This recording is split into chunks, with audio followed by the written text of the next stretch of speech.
रमनपुर नाम का एक गांव था जहां सुभाष नाम का एक आदमी रहता था, जिसका सारा दिन बस एक ही काम था, पेट भर खाना और सारा दिन बिस्तर तोड़ना। सुभाष बहुत ही भुक्खड़ था। उसे उठते बैठते, सोते जागते बस खाना ही खाना चाहिए था।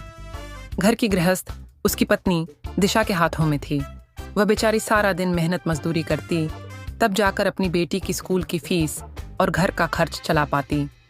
ऐसे ही एक रोज सुभाष, दिशा, हर रोज ये दाल चावल खा खाकर मैं पक गया हूँ। अरे हफ्ते में 2 बार तो मुर्गी खिला दिया कर देख तो बिना मुर्गी के कैसे सूख कर कांटा हो गया हूँ मैं। पहले कुछ पैसे कमा कर लाओ, फिर खाना, मुर्गी सूख कर कांटा हो गया। फुटबॉल बनते जा रहे हो, फुटबॉल। दिशा, काम वहाँ मुझसे बिल्कुल नहीं होगा।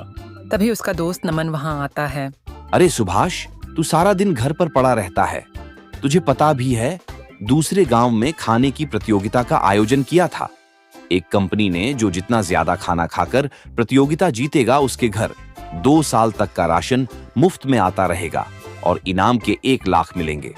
वो अलग, तुझे पता है दूसरे गांव का रामू है ना, इस साल ये प्रतियोगिता उसने जीत ली है। क्या सचमुच ऐसा? क्या 2 साल तक का खाना मुफ्त?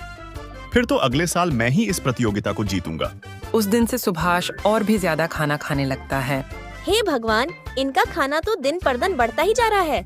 कहीं ऐसा तो नहीं कि कोई भूत इनके अंदर आकर समा गया हो। तभी सुभाष सारा का सारा दाल भात चट करके दिशा से कहता है, मेरा पेट अभी भी नहीं भरा।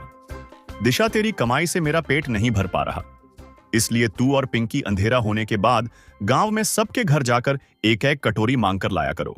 अगले दिन से माँ और बेटी गांव वालों से एक-एक कटोरी मांगकर बहुत आटा दाल चावल लाती थीं।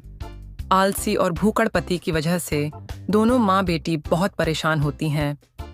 एक रोज नमन उन दोनों को आटा चावल मांगता देख लेता है। फिर वह सुभाष के पास जाकर कहता है, ये तू क्या कर रहा है सुभाष? तेरे खाने की आदत दिन पर दिन बढ़ती जा रही है। पता है इस वजह से भाभी और पिंकी को कितनी परेशानी हो रही है। अरे तू सारा दिन घर पर पड़ा रहता है, अगर कुछ काम करेगा तो भाभी की कितनी मदद होगी।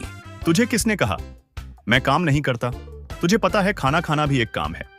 खाना खाते वक्त अपना हाथ चबाते समय अपना मुंह और खाने को निगलते वक्त अपना गला काम करता है। सुभाष की बात सुनकर नमन अपना माथा पीट कर वहां से चला जाता है। दिन पर दिन ज्यादा खाना खाने के कारण सुभाष का वजन बढ़ता जाता है और उसके हाथ पैर भी काफी फूल जाते हैं। ऐसे ही साल बीत जाता है और अब प्रतियोगिता का दिन भी आ जाता है।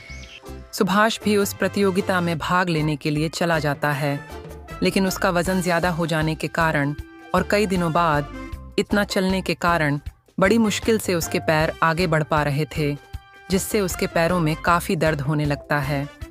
वह 1 किलोमीटर के रास्ते में भी कई बार बैठ बैठ कर जा पाता है और उसकी सांस भी काफी फूलने लगती है।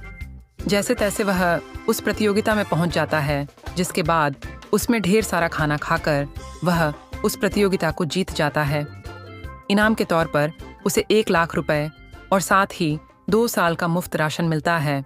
लेकिन उस दिन के बाद सुभाष को अपनी गलती का एहसास हो जाता है और वह आलस त्याग देता है और खाने पीने पर भी कंट्रोल करना शुरू कर देता है और अगले दिन से ही कुल्हाड़ी उठाकर लकड़हारे का काम करने निकल जाता है। सुभाष में यह बदलाव देखकर दोनों माँ बेटी बहुत खुश होते हैं और अब सुभाष और दिशा मिलकर अपने परिवार का पालन पोषण करने लगते हैं।